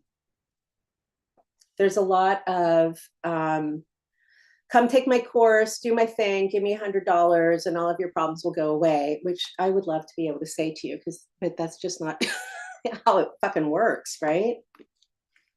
You know, like when we're in the world, we're in the world. Here, let's look at another. Oh, here, let's look at this Shen. She's really awesome. This is the entity that goes with our heart. She's also called Shen. And I don't know that you have the free materials. This is just a little bathroom book I put together, but there's free materials in my link tree. And also you get them when you subscribe to my free Substack that introduce these concepts and these creatures. Isn't it cool? Wouldn't you rather look at something pretty than like a disembodied heart or like a random image of your nervous system? Because it's all metaphor anyway, once we're looking at something and applying it internally. I love how these indigenous systems bring us in and through art. Or at least, oh, this is 100% coded, 100%. My art maps to the retina and then lands on your brain in perfect alignment with the way that your brain grew in vitro. 100%. This is, and I'm being very honest about this because it's important from a transparency perspective. The whole point of my art is to disrupt supremacy. Disrupt supremacy. So supremacy in the machine, like from an algorithm perspective, from a search perspective, from a marketing perspective, is how all the skinny white yoga chicks are turning into supremacists without knowing it. Because it's the marketing that moves the algorithm. It's not the mind. Algorithm moves the mind. Natural products impart spiritual power perfectly. Exactly. Yeah. There are a lot of us doing this. I'm very proud of myself for being able to bring it forward in a pre-existing framework, so I don't have to also then give evidence. And I will share with you that these breaths that I put in this book, this is all I did when I had cancer all by myself during the height of the pandemic. All I did was my breathing. I wasn't doing massive tantra. I have to get to chemotherapy, go home and watch 6 million people die on the news. I'm just going to do my breathing. What else was there to do? This is worry. Look at her. She goes with our spleen. And then I give you how you tone the spleen. And this is all from TCM. This is all from China. These exercises too, when you engage with these breathing exercises, they're occurring here through our organs, but they land all the way down here in the deep belly where, like, you know, all of the shame is, where the hole that can never be filled is, where we experience threat, any kind of threat, existential, literal, whatever, it all here, it's here. So when we're doing these and contemplating this way, it's also bringing kindness to this area of the body that for so many of us has been damaged and harmed. Isn't it incredible? Yeah. And then what I did, because I'm so clever, is I said, you know what, let's just make some big science words into Shen, S-H-E-N. So that we can still know the science we need to know and also have an experience with it. So exteroception is how we operate in the third dimension, right? How our body understands around. And then I have a way for us to connect to that with the body, sense of bum, which just means that you exist on a surface. And look at her. So if my exteroception, by the way, sucks, I don't have to make myself wrong. I can say this little one, she's a little tipsy, you know, or like, well, she's just confused. It's so much less blame and still able to be with the reality of my body, which is, it is fucked up. Okay. I've had a stroke. I have long COVID. I've had cancer, and this is all just within the last few years. So using art, this is proprioception. Proprioception is how we move in space, and it has a lot to do with the way we experience our joints and the connection points in our body. Hi. But first you have to see this one. Oh, this is Darla. She's my sweet little baby, and she's my mommy. So proprioception is not so great, especially with folks who are artistic. You're getting back into breath work. Darla, Naturally Natured said hi. You're a famous internet kitty cat now. Oh, did you know that about yourself? She discovered halibut yesterday. So they're very excited about halibut. She's so sweet. Hi.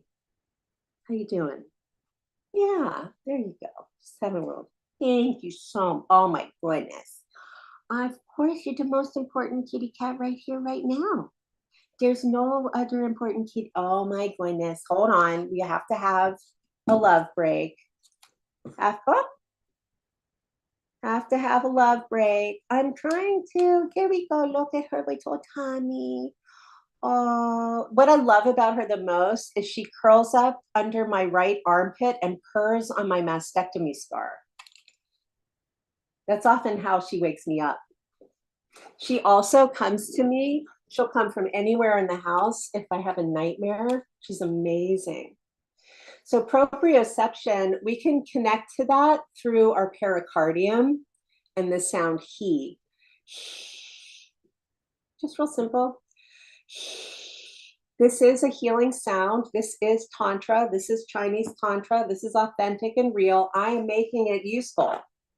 I'm attaching it to science. Because science cannot fucking attach itself to spirit, okay? It cannot happen. It is not good. It's not correct.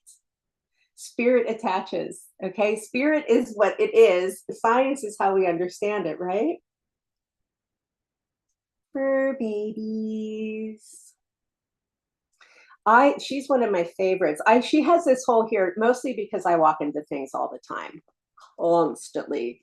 Spirit is the fascia.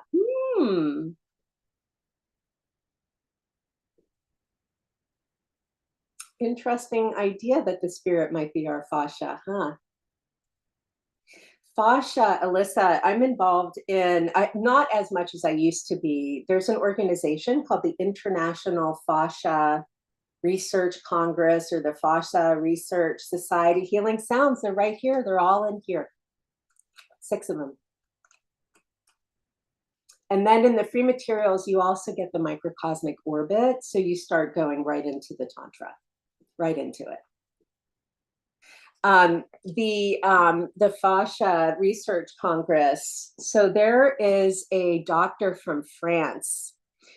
I do have his book if you'd like to see some of the images. He's a hand surgeon, and I used to play the piano.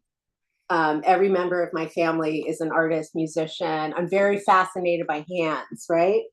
And he takes images with his endoscope while he's doing surgery, transversing living tissue, going through the, you've got to see this. Hold on. It is too incredible.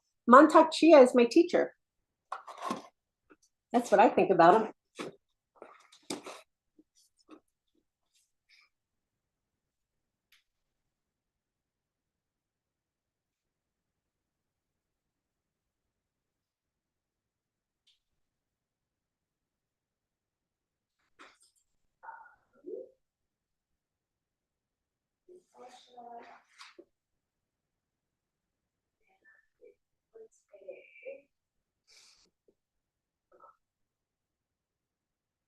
I would also recommend this if you've already.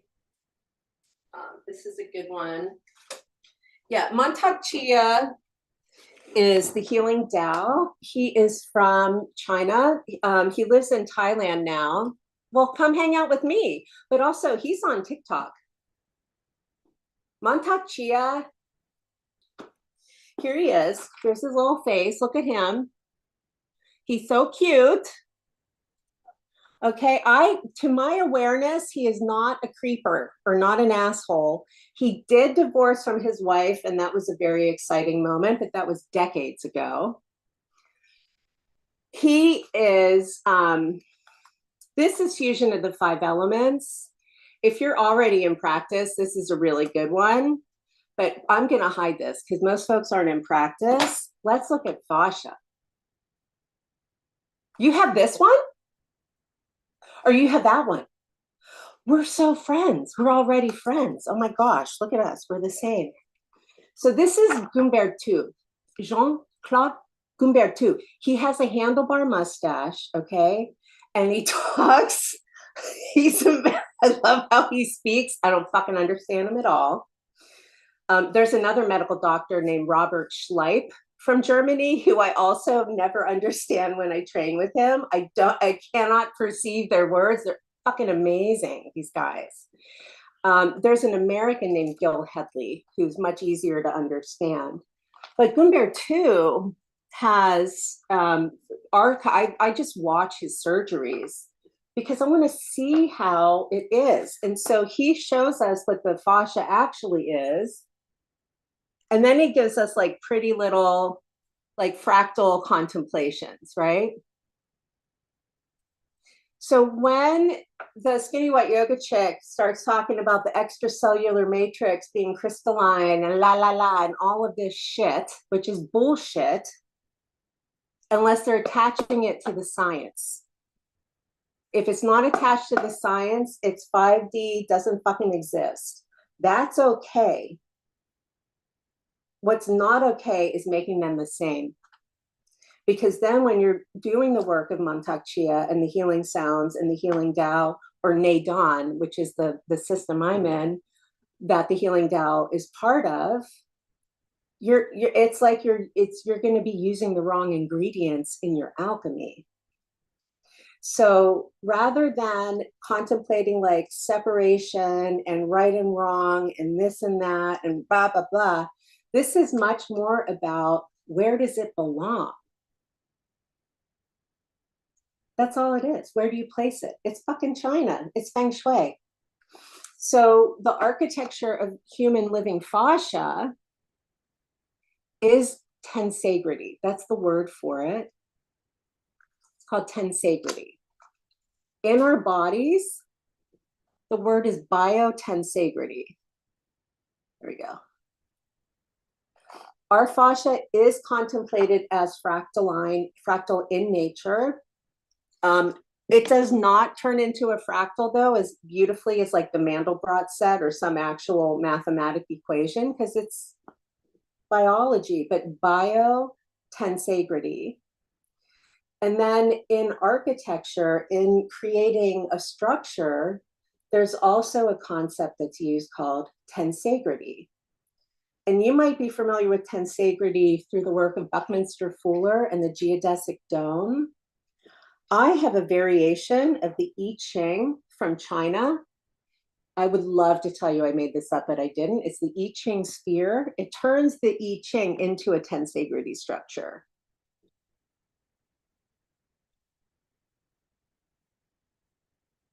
I am certain that anything that I'm doing and anything you're doing, we're going to just be like, oh my gosh, I can't believe you're learning about that. So the architecture of our connective tissue, how it responds and grows, mirrors the architecture of good design.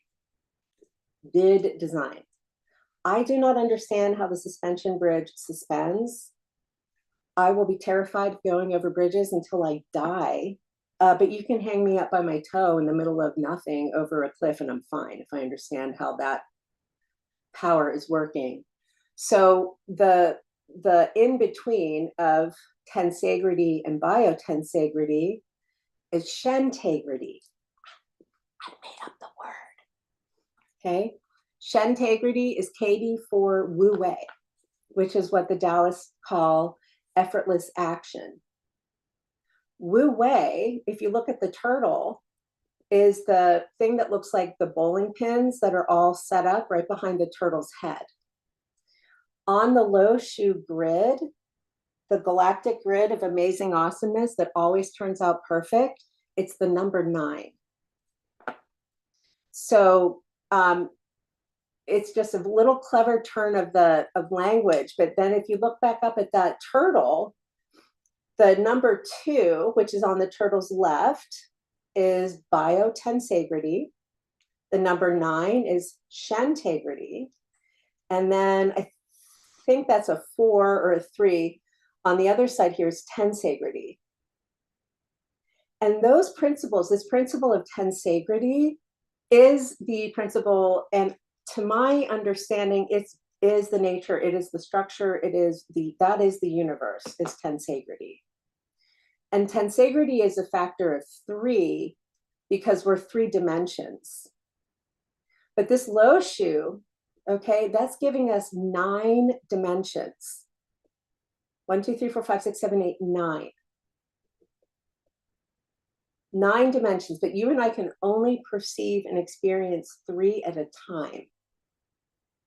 And so these Shen from China, the Shen from Chinese medicine, had this amazing quality of being able to go through dimensions. That's what they do, right? They're going through our body into the air.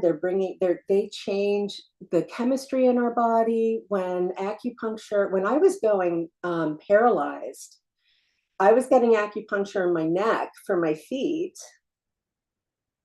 And it was Shen that was doing the labor. You put the needle in the spot, and then it all happens. It's like a switchboard almost.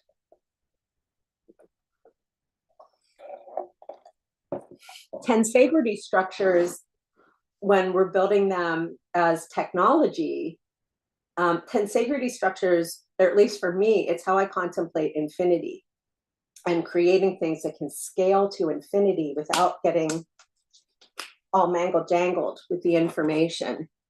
That is the nature of our mind, by the way. So a lot of what I'm attempting to do with Shantegrity is create a bridge between the body and the mind that is something either actionable or response, or you can like look at some art or something and actually enjoy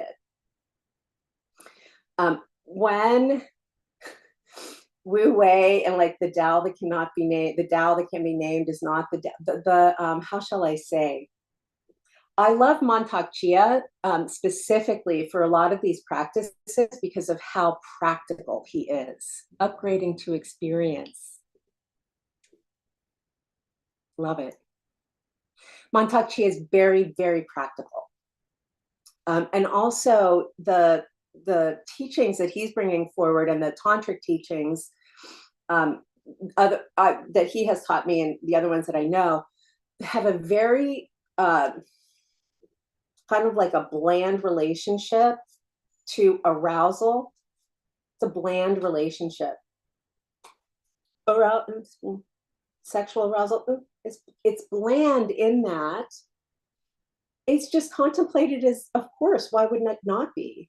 When I first started practicing with Mantak Chia, he was very, very clear that the most healing energy, the most healing force in the whole universe is the big O.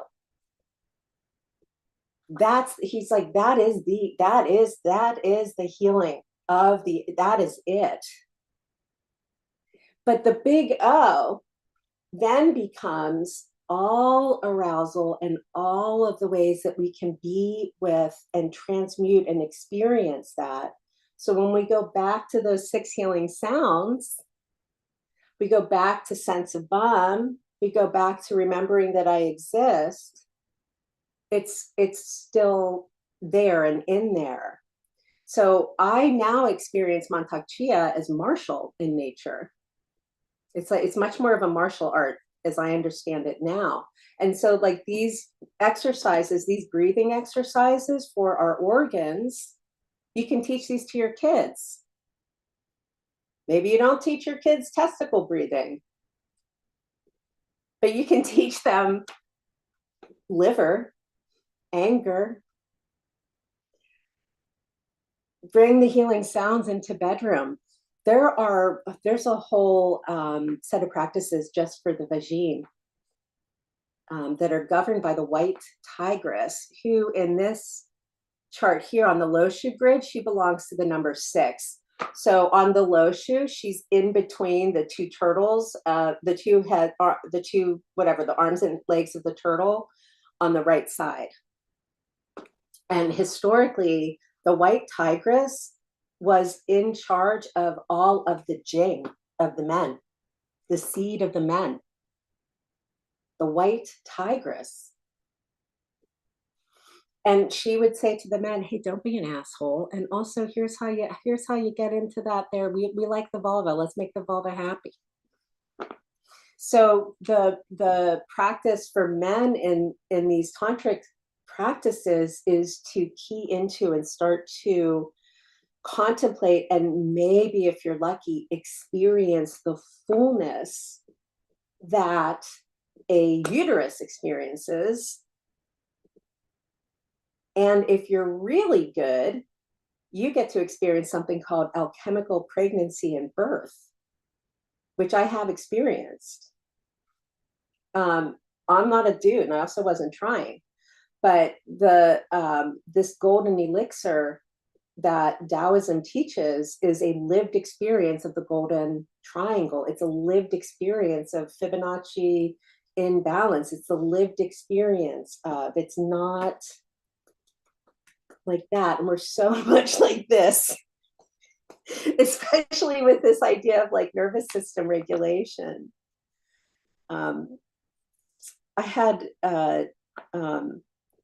just to get a little personal, I had an experience. I had to fire my psychiatrist this summer. I'm actually not very happy about, and I'm looking for a therapist. It's not ideal. But I fired my psychiatrist because I experienced some personal, like a genuine, my friend tried to have me committed. And my psychiatrist, rather than wanting to hear why I was upset about it, was attached to my behavior change. I was like, yeah, my behavior changed. My best friend just tried to put me in the fucking Western psych, which, by the way, I might need psychiatric care. I have a high chance of cancer recurrence and I'm a stroke survivor. So the presence and existence of inpatient care has to be on the table for me. Nope, if somebody forces me into that. And she was like, but your behavior, I'm like, how would you feel? But she was so fucking stuck on my behavior. It was fascinating. And then she would say, well, how are you eating? I'm eating fine. How are you sleeping? I'm sleeping fine. Why is your behavior? I'm yelling at you because you're a goddamn doctor. You. Like, I don't, it's not going to my primary care. I go to my primary care, I have a conversation about that. But the attunement of doctors, the attunement of mental health is the attunement of what can I see and measure? What can I see and measure? Of course, you're misunderstood. So I just made us art that makes it better.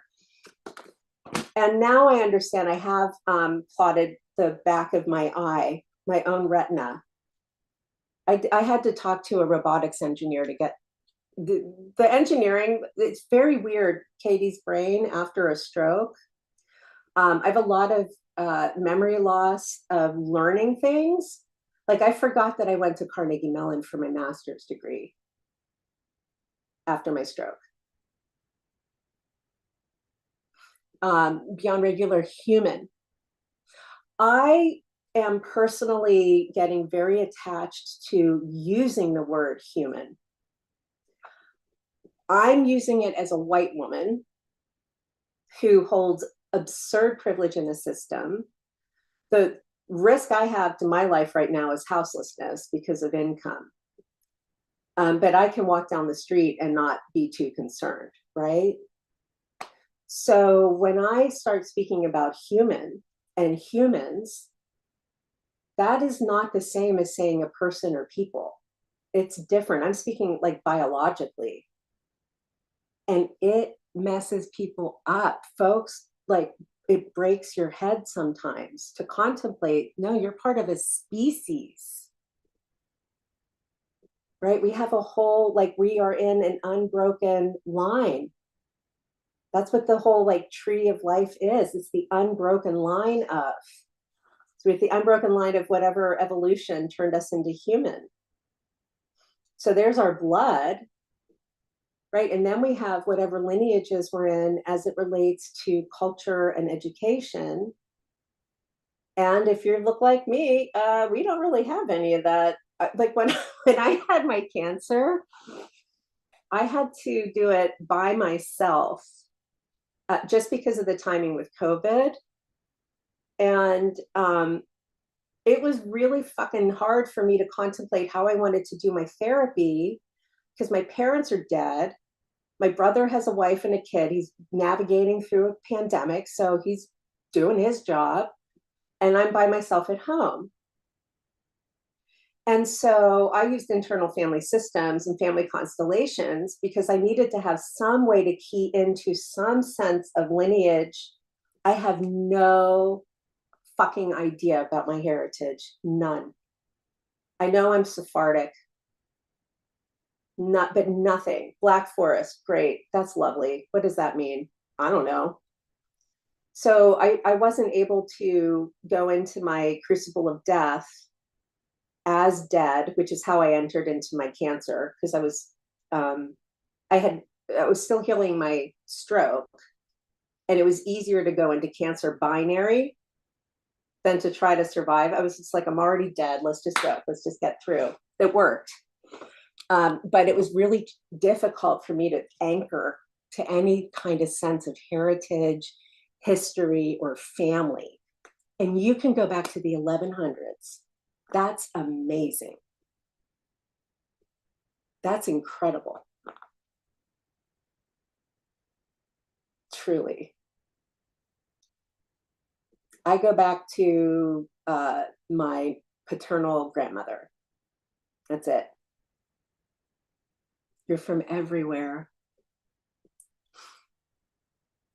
I don't even know when my family got here. I know that when I ask about it, I get a lot of, well, we didn't have slaves and we didn't do this and I'm like, excuse me, hello. Just asking. Like, why are we all so worried about whether we were directly responsible? We're all benefiting from it. It's not a moral failing to benefit from a system that you didn't build. It's a moral failing to be aware of that and then do nothing. That's a moral failing, but that's also a moral judgment. So maybe I shouldn't say that. From everywhere. Thank you for loving. This is my tea in case anybody is still curious about my weirdness. This is the only thing my cats don't try to get into. So weird.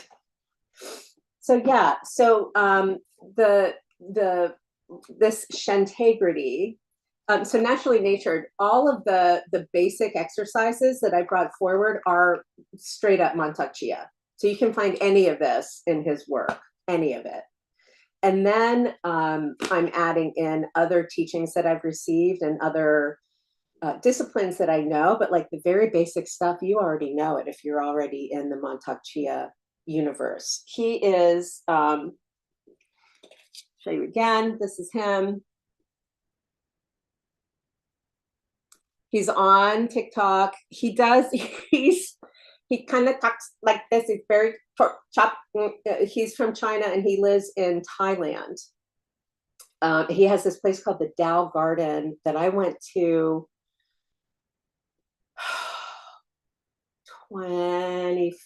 what's today, 2024? It was probably 94. So that's 30 years ago. So it's been a long time. Oh my gosh. That is a long time. I don't think this man has aged. He looks exactly the same. But there are tons and tons of different practices and things that we can do. I'm just bringing folks into the breath because in my experience, most folks do best just by remembering that we have a body, you know? But yeah, absolutely. He looks great. He's a student of several Taoist masters, founded in 79. So 10 years less than I've been alive. He's been doing it for a while. Yeah, I like his stuff. I also like the teachings of the White Tigress. It's challenging to find women masters. Like I have not found a woman master. So sadly, I am book smart with that. But it's all the same. Pretty much all the same at the end of the day. And the sameness about it, especially once you get into the ideas of refining energy from Jing to Shi to Qi to Shen, the concept of refinement is much less about like ascension and rising than it is about I experience it like further cleaning the silt out. I've enjoyed it as well. Yeah. I'm getting ready to wind down. I'm going to go get some food, go to the bank. But yeah, it's very, the process of refinement to be like the Taoist practices encourage and invite, I don't want to say comfort. I want to say able to be managed or able to be with rather than having to catch up to or do something that you're trying to reach. My experience of Kundalini, at least the folks who have introduced me to that, is very much like trying to catch up. My experience of Tao is like, oh, that's right. I have a nice little place here in my belly and I get to be with that. Excellent. And then I get to do stuff on top of it. And especially for those of us who are neurodivergent, the warming aspect of Kundalini is not something I would suggest personally. Yeah. Okay.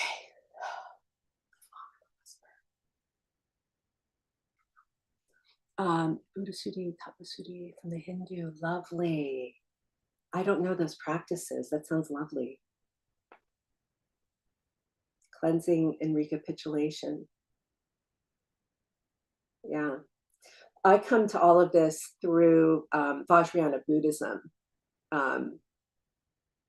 Yeah, I think I met Lama Tarchin first. So he was the 10th lineage holder of something, something, something, something. But Lama Tarchin Rinpoche's teachings go all the way back to Padmasambhava, who founded Buddhism in Tibet in the 9th century.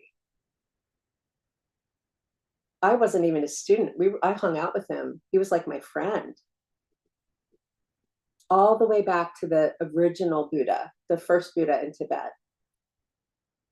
So a lot of what I share with my art, especially that goes to fire, I've realized is very much me showing and visualizing the experience of dream yoga with Lama Tarchin Rinpoche. I want to read you the prophecy of Padmasambhava because it matters in a big way. Hopefully I won't cry and then we'll all go have lunch. If I cry, it's okay. So this is a treasure vase. Lama Tarchin gave this to me in the mid-90s. He was selling them. It's not like somebody gave it to me, okay? It was a present. I tried to give it to my mother. She could not be with it. That's fine. She gave it back to me. She has a PhD in the field. I thought she would like it.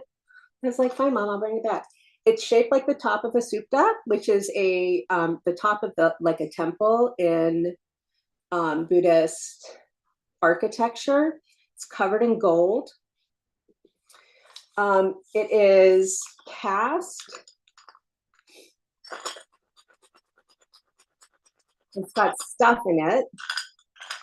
People think that this is a urn. It's not an urn. I was just going through papers the other day, and for some reason, I've been able to hold this onto this one piece of paper for like 30 years. So this is consecrated by Lama Tarchin. So this is an artifact. This is an actual fucking artifact, okay? It's not a whole piece of art, it's an artifact. The Buddha Padmasambhava, here comes Norman, things might get weird. The Buddha Padmasambhava established Buddhism in Tibet in the 9th century. He prophesized, he predicted a time of degeneration evident by decreased human vitality. I should put this as the first part of my website. Decreased human vitality, incurable diseases, inescapable weapons of mass destruction. Yeah, that's Norman. And a weakening of the elements of earth, depleted by pollutants and poisons in the environment. Just a moment, my love. I'll feed you after this. Through his compassion, Padmasambhava, the founder of Tibetan Buddhism, gave specific instructions for healing our environment and restoring the energy of many beings and realms. This treasure vase is an ancient remedy that can replenish vitality and balance to the essence of the elements: earth, air, fire, water, and space. Space in China is metal. It has the power to magnetize wealth and abundance, improve health, remove obstacles to long life, pacify anger and warfare, and increase wisdom and compassion for all. Padmasambhava gave instructions to make and keep treasure vases to heal pollution of the elements that cause obstructions for gods, humans, and nagas. When the outer environment is healed, these beings are released from suffering caused by the pollution and are therefore revitalized, and this restores the energy to all realms. Padmasambhava prescribed the sacred objects, and then there's a fold here that I can't read. There's a shell that supports the life essence of Dakinis. Right now it's on my windowsill next to my bed. On Dakinis, the feminine skygoer or wisdom aspect, he used to call me a Daikini, by the way. And iron pyrite supports the life essence of local protectors of the environment and practitioners within it. So that would be like water keepers. Also inside this vase are pictures of the wealth deity, Kadro Norla, wealth mantra, and kurlos, which are diagrams. So there are talismans in here as well, which have the power to increase merit and wealth. The vases are filled to the brim with medicine balls to create abundance. This is what matters right here. A most important ingredient in medicine balls is mother pills. Padmasambhava concealed many precious substances to be discovered in this time and used in making treasure vases. These and other substances collected by sublime and great lamas are combined into mother pills. So like ovum. We also work with a pearl in the Taoist alchemy, combined into mother pills. Medicine balls are made from mother pills, medicine, ground jewels, diamonds, emeralds, opals, sapphire, and gold. Talk about alchemy. And then it's mixed with high porcelain clay and rolled into small spheres. I have another artifact of his I can show you, but I think this will be good. Making treasure vases is a spiritual activity. And so that means that Lama Tarchin's lineage goes back to the 9th century to Padmasambhava himself. That's what it means to be in a lineage. Not, I took a fucking yoga class with Bernie Clark and now I'm a yoga instructor in the Bernie Clark yoga fucking lineage. No. Absolutely the fuck not. I also would not claim that I'm in that lineage because he wasn't my teacher. But I will tell you, he has given me permission to be sharing this. He's made it very clear because I would not have found this the other day if I wasn't supposed to. Yeah, I'm not sure if they sell them anymore. It's the Vajrayana Foundation. He died about 20 years ago. I think the lineage holder is now in Nashville, actually. Yeah, but Vajrayana Buddhism is quite esoteric, which is why I was attracted to it. They do a lot of like weird dances and like break shit. And I met him when my partner's ex-wife was on her 3-year retreat. So it was all very like extended family. Okay, it's time for me to go and eat. I'm so happy you were here today with me. Truly, truly. And I very, very truly like come to the thing on Sunday. It's just going to be lying around, sitting around, having fun.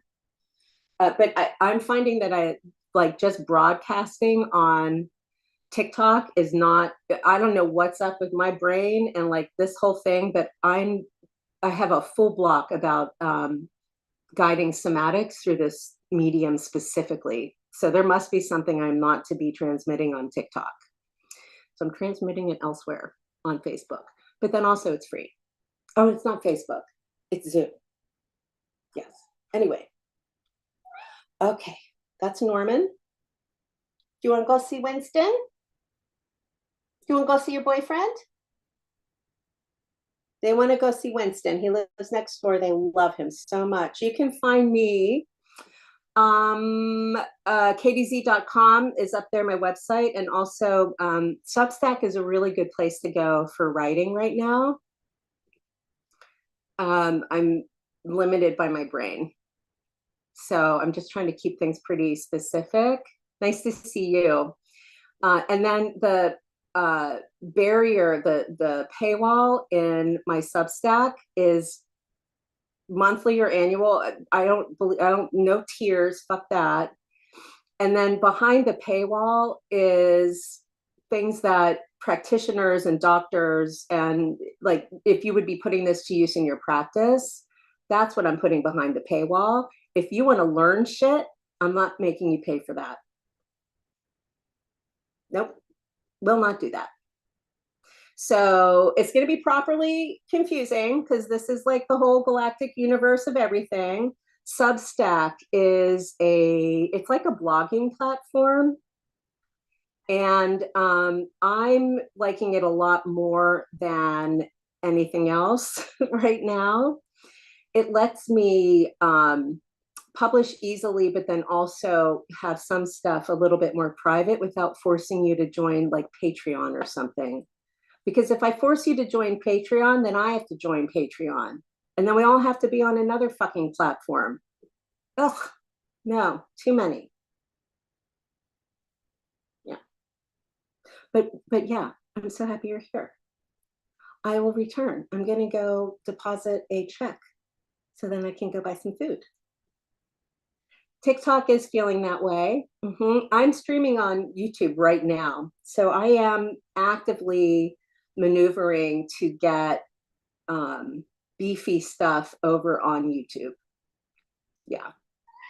Okay, Norman, it's time to go. I'll see you soon. Thank you for being here. Bye-bye. And then this has to go.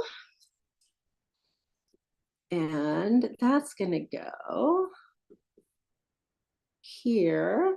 Thank you, Zoom, for being patient with me not having perfect camera awareness. And I wish you all a good day. Assalamu alaikum.